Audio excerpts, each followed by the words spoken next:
Hey everyone, Gabby here. I'm here today to introduce you to our first See It Be It mentor. Dr. Dhani is a biomedical engineer and research associate in cardiac electrophysiology at the Flinders Heart Rhythm Research Group. Dr. Dhani's current research focus is exploring computational and analytical approaches to better understand the mechanisms underlying cardiac fibrillation. In the conversation today, Dr. Dhani shares what a day in the life of a biomedical engineer is like and what she loves most about having a career in STEM. We also talk about what else is happening in the world of biomedical engineering, and Dr. Dhani shares some awesome insights into some of the research that is happening in this space. Dhani also has a few great tips for you as you start to build out your robotic fingers. I hope you enjoy this conversation as much as I did. And if you have any questions or comments for the See It Be It team or for Dr. Dhani herself, please ask your teacher to get in contact with me. Enjoy the conversation with Dr. Dhani Dapramani.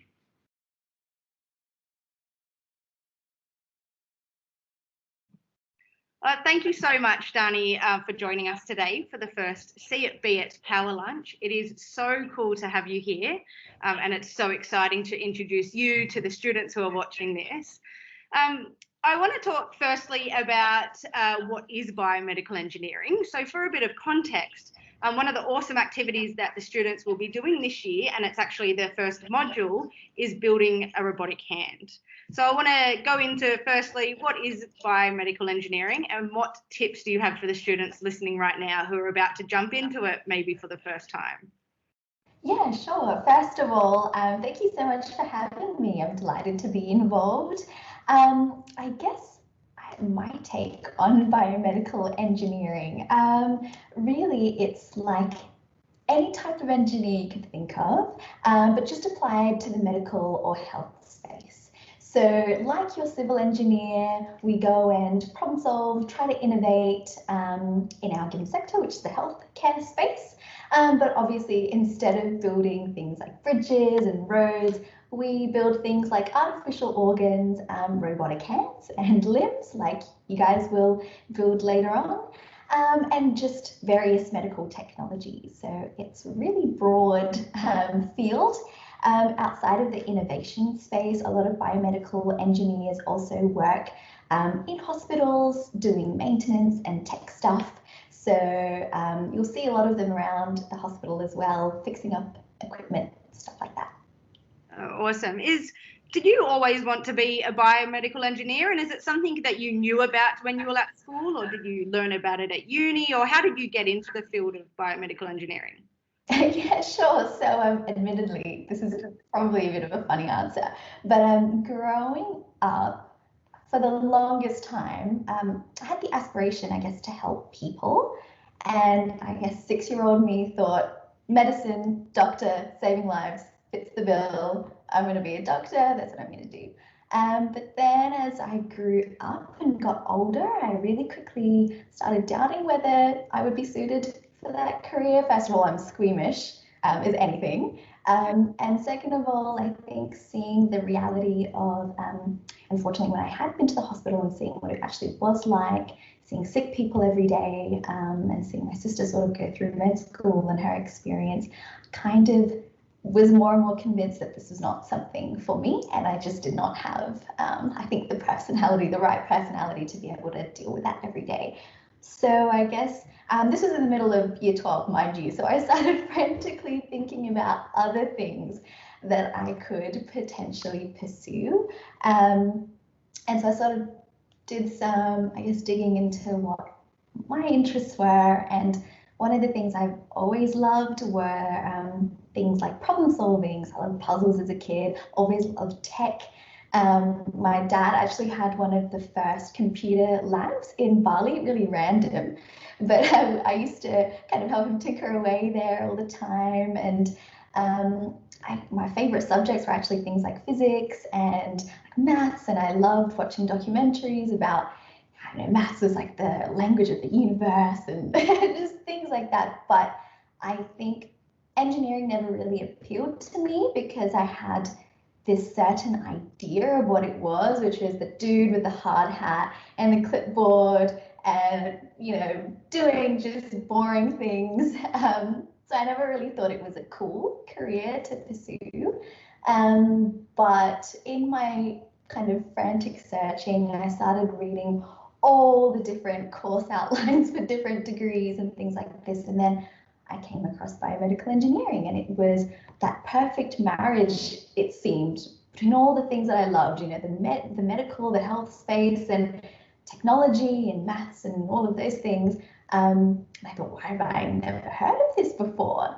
So I kind of just took a leap of faith, much to my parents' dismay. I think they were really unhappy with my decision. But, fast forward now, how many years it's been, 5 or 6 years. And I honestly, that was the best choice of my life. I think I couldn't have picked a better career that was suited to me, and a really cool career too. I don't think it's really advertised much how cool a job in the biomed engineering space is, but yeah, it's a lot of fun. Yeah, that sounds awesome. I would love to lead on from that, and if you could tell us how awesome your job is and the research that you're doing every day, and what a day at work looks like for you. I think that would be really cool to hear. Yeah, sure. So at the moment, I'm a postdoctoral researcher at the Flinders Heart Rhythm Group.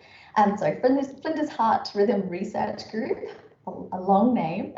So as the name, I guess, implies, we research into different heart rhythm disorders. So typically, we look at these forms of arrhythmias. So arrhythmias are just when your heart starts to beat all funky and disorderly. And so we kind of research into that, and we look at arrhythmias that happen in your upper 2 chambers of the heart, called atrial fibrillation, and the bottom 2 chambers of the heart, called ventricular fibrillation. So really the interesting thing about these 2 types of fibrillation is they've been studied for over a century, over 100 years, by all sorts of smart people, but no one can come to a consensus about why they actually happen. So our research really tries to understand from a more technical mathematical point of view, rather than just using clinical observations, why these arrhythmias happen. So we can do all sorts of really fancy things these days with technology and stuff, which is really cool.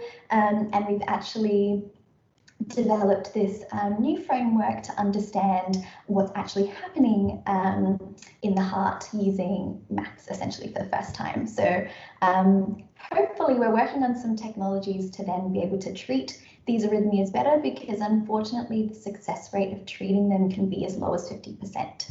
So it's quite sad that you can think of some people having these arrhythmias and then walking to the doctor's office and you can essentially flip a coin, and that's how effective the treatment is going to be. So really hope to work in this space and hopefully commercialize something in the future, but that's a little while yet.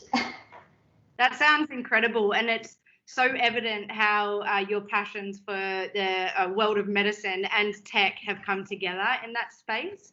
It's really, really cool. As I said before, the kids are jumping into a robotic hands module to start off with, and so they'll be starting that really, really soon after watching this. And it would be really awesome to hear what are some of the other things happening in the world of biomedical engineering that you could tell us about, especially if there were any robotic hands on the go that you could give us some insider information about. Yeah, sure. I think it's really interesting because biomed's such a broad discipline, and there's so much going on. Even when I was doing my degree, I don't think I really realized the breadth of it and how many different avenues you could go down. So as I said, I'm more in the research space, and so I look obviously at the heart, but there are obviously, everyone's heard of Elon Musk. He's got his company doing things like Neuralink, so trying to create chips in the brain, and all sorts of really cool brain-computer interfacing stuff. Sounds really sci-fi and far-fetched, but it's just around the corner, and potentially using that to maybe rehabilitate people who have had maybe brain trauma or stroke and things like that. That's quite a big field as well. So using these chips to kind of repair neurological damage. There's a lot happening in terms of limbs as well. So obviously development of things like robotic limbs. So obviously if someone has had a limb amputated, at the moment we have prosthetics and things that are kind of not the most advanced. And so obviously having some functional limb to replace the one that was lost would be something really cool, some, you know, that we could actually integrate, would be really great. So yeah, there's a whole bunch of stuff happening, hands, arms, legs, everything. Yeah. On that note, even a good friend of mine actually ended up doing her PhD. She's doing a bionic eye project. So she's actually trying to develop, I guess, an eye, a robotic eye that can be implanted. Yeah, what else? There's so much stuff in this space, and there's a lot of stuff also going towards rehabilitation as well. So we have a few people at my university who look at improving, I guess,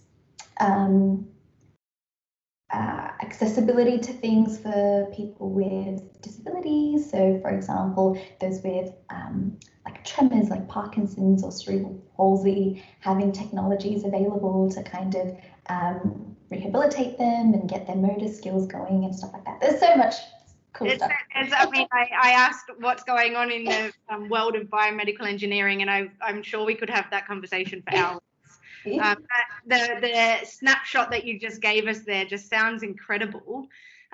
What I would really like to talk about now is the students that are involved this year and watching now, they're 15, 16, 17, and they might be starting to think about their careers and entering the STEM world. I would love to know from your perspective, what's the best thing about entering a STEM career?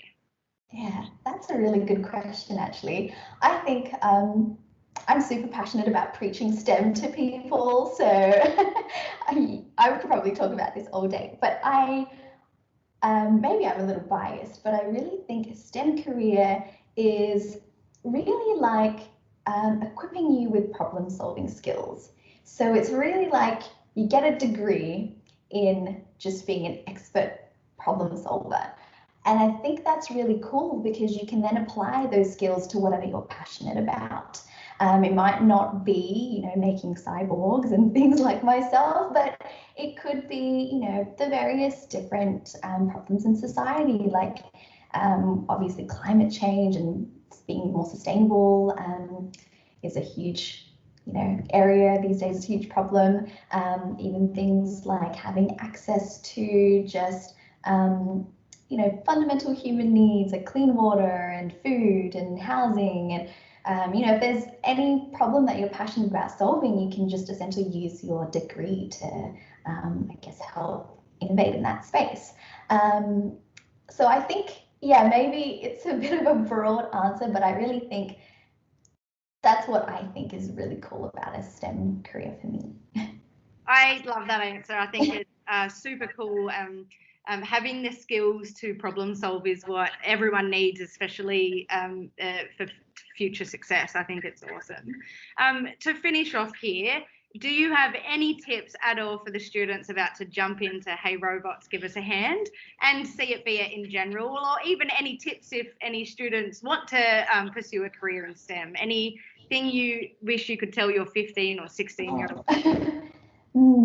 That's a good question. I think for the program and the module and things like that, it's okay to make mistakes. I think in life in general, I think it's okay to make mistakes. Don't be frightened about doing something wrong, because at the end of the day, that's a learning. And I think that's something I've really just, that's really helped me a lot to remember. So I think, yeah, even if thinking about robotic hands and building this crazy contraption looks scary, just jump in there and have fun and have a go.